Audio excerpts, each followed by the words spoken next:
back to the Yaffee program. So I've been telling people to weigh in on the Yaffee text line brought to you by RegenesisStemCell.com, 866-494-9866. I turned 40 on Sunday. 40. So what should I do for my midlife crisis? And I'm saying midlife, not just my birthday, midlife crisis. It's got to be a midlife crisis thing. Someone told me to take a nap. Too many people have told me to have another kid, which is weird. Will Hampson told me to go into space, like a SpaceX tourism trip or something.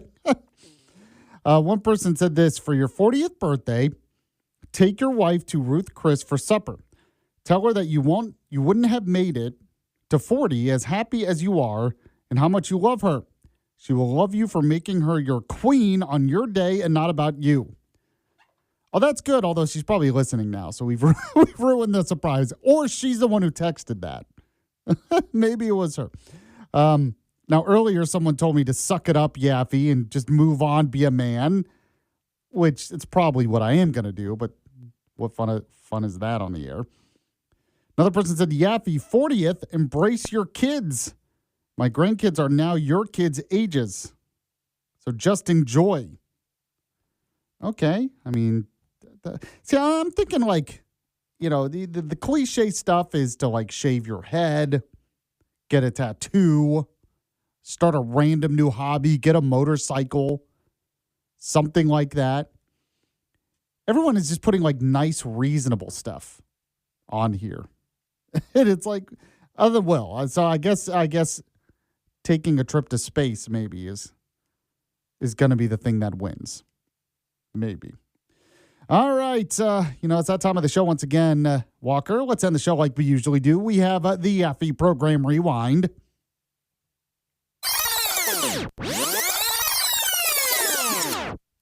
All right, so I started the show today, and by the way, this is the time of the show where I remind you, if you missed any of it live, the podcast is up on the website, WVNN.com, or anywhere you get your podcasts like Spotify, YouTube Podcasts, Apple Podcasts, Podbean, SoundCloud, TuneIn Radio, iHeartRadio, wherever you can listen to your podcast. It's there. Trust me. Trust me, it's there. So at the beginning of the show, yes, we were talking about the fact that on my birthday, maybe we're going to start bombing Iran again. It seems like Trump, though, believes the blockade is enough and maybe we can get them to come to the table. The problem is they're divided within Iran. You have the IRGC going against what the government wants to do, and the Ayatollah is possibly there in the background somewhere. But go ahead if you can, Walker. Let's start with Trump. This is what Trump said yesterday about the latest in Iran. Trump cut one. Their Navy is gone. Their Air Force is gone. Their anti-aircraft is gone. All of their anti-aircraft machinery is gone. Maybe they loaded up a little bit during the 2-week hiatus, but we'll knock that out in about one day if they did. They're not doing well economically, financially. They're not doing any business because of the blockade. They want to make a deal. We have been speaking to them, but they don't even know who's leading the country. They're in turmoil. You cannot give Iran a nuclear weapon. This is all about a nuclear weapon. They cannot have the nuclear bomb, and they're not going to have the nuclear bomb. So we've got their military. We've hit about 75% of our targets. It'll open when they make a deal or something else happens. All right, there you go. Now, I know that Pete Hegseth, who is our Secretary of War, was commenting on it today, had a press briefing. Play Pete Hegseth for me. Abandon a nuclear weapon in meaningful and verifiable ways, or instead they can watch their regime's fragile economic state collapse under the unrelenting pressure of American power. Europe and Asia have benefited from our protection for decades, but the time for free riding is over. America and the free world deserve allies who are capable, who are loyal. Pope's going to do his thing, that's fine. We know what our mission is. We know what authority we have. We're very clear about that. We follow that. The orders of the president, we've got lawyers all over the place looking at what we're doing and why we're doing it and giving us every authority necessary under the Constitution and under our laws. All right, then we have Chairman of the Joint Chiefs of Staff, General Dan Kane, commenting. Play that cut for me. Today marks 55 days since the President of the United States ordered major combat operations against Iran. Today and this morning, the Joint Force remains postured and prepared to recommence major combat operations on the order of the President. All right, there you go. So we talked about all of that at the beginning of the show. You can tell me what you think on the text line. And if you missed it, the podcast is up on the website, WVNN.com, anywhere you get your podcast. We had the Alabama bullet points. I always post that on my social media as well. So you want to like the Yaffee Facebook page, follow me on X at Yaffee. One of the stories I had in the bullet points is the House Pro Tem, Chris Pringle, in Alabama, says that the congressional redistricting is unlikely before the next census in 2030, which is interesting. So we talked about that in the bullet points. Then we spoke with Brad Presnall, a political consultant. He had some comments on this scam, which is the SPLC, stands for some propaganda liberal crap, I think. So he gave me his thoughts on that. Also, some good stuff that Congressman Dale Strong did this week that will help people in this area. So if you missed that interview, the podcast is up. Then, yes, we talked about the latest when it comes to that scam. I played some cuts of Todd Blanche, who is the acting attorney general on this. Go ahead and play a Todd Blanche cut one for me, Walker. How did they get away with this for so long? I mean, it's a great question. I said today during the press conference that we know that this investigation was opened during the Biden administration and then mysteriously closed. I really don't have any information about why it was closed. And then we started again last year. The FBI did, working with the U.S. attorney in Alabama. And it's extraordinarily egregious. You just talked about it. But imagine a donor to the SPLC if they were told, by the way, we're going to give the money you're giving us to the Ku Klux Klan. Okay? Like, in some cases, over $1 million. I mean, it's incredible. All right. Now, I didn't get to play this cut earlier, but I wanted to. I want you to skip down, Walker, to Jonathan Turley. He's a legal expert. Skip down to cut 3 of him. He did talk about what could be something that gets in the way of the government's case here. Maybe not as easy as everyone thinks. We'll have to see. He played Jonathan Turley, cut 3. Now, having said that, this is going to be a challenge for the administration. There are significant constitutional issues here. You know, the senator is saying, look, we said we were going to attack these organizations. We did. We didn't go through our means that we were going to use, but donors knew that we were doing this by any means necessary. There's going to be serious free speech associational challenges that are raised. But as you note, Ansley, this is just an astonishing system that they created that looks like a mini FBI. I know, pretty crazy. But he was basically saying, yeah, there could be some constitutional issues raised in the case. So we talked about that.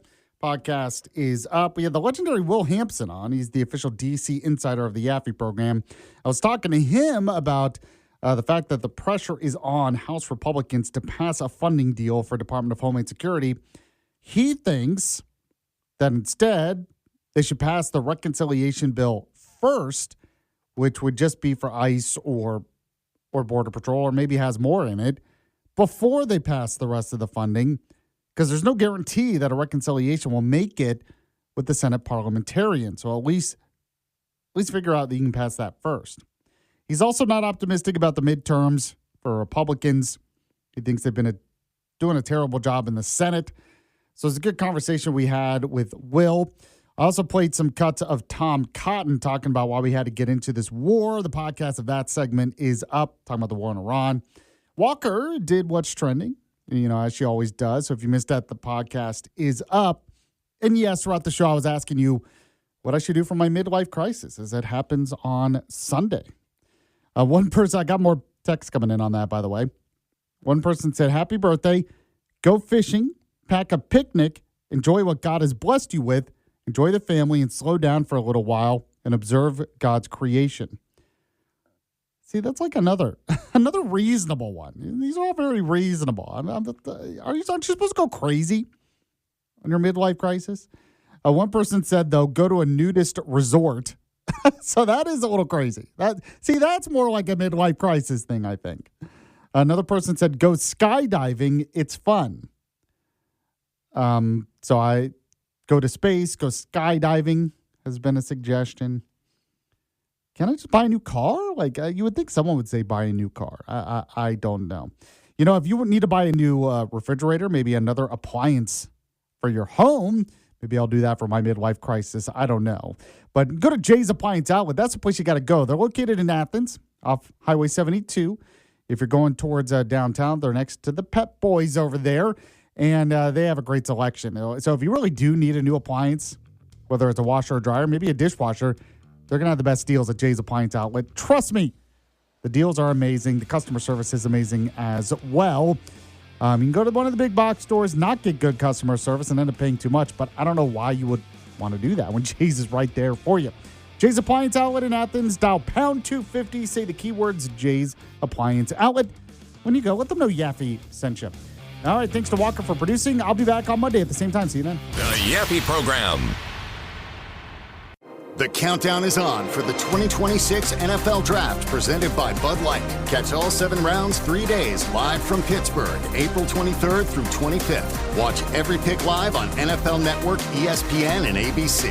NFL Network is also streaming with NFL Plus. It all starts Thursday, April 23rd at 8 p.m. Eastern. Visit NFL.com/draft for more information. Subscription required for NFL Plus. Visit plus.nfl.com for terms. Full Send Golf. You guys know how much I really, really love golf, and I think every week would be dope to post on the Golf Channel. I want to get a lot of guests on here. Salim's going to take lead. I'm down to be in it. It's not really work to play golf. Join the party on the golf course. I was like, let's go to the range. Oh. So what are we putting on it? We said 10K, right? 10K? All right. We probably bet more than all the other golf channels, right? 10K, 9 holes. Those guys bet for like cookies. I feel like I'm going to shank it. This guy's been trading like a Navy SEAL when it comes to golf. I'm very, very excited. You excited? Yeah. Full Send Golf. Follow and listen on your favorite platform. This isn't your average podcast. This pod is about to be crazy. I don't even know what's going to happen. This is Full Send. It's just like a boys' scrap. Join the party. We threw like a spontaneous party out of nowhere. It was crazy. And we pulled off a crazy prank. Pranks, parties, and viral culture at its wildest. Just seeing like the guys that you brought in and like seeing their different personalities and stuff. It's been entertaining, dude. So this could be the greatest content builder of all time, bro. The Full Send podcast. Dude, let's get ready to rumble. Follow and listen on your favorite platform. Let's do it.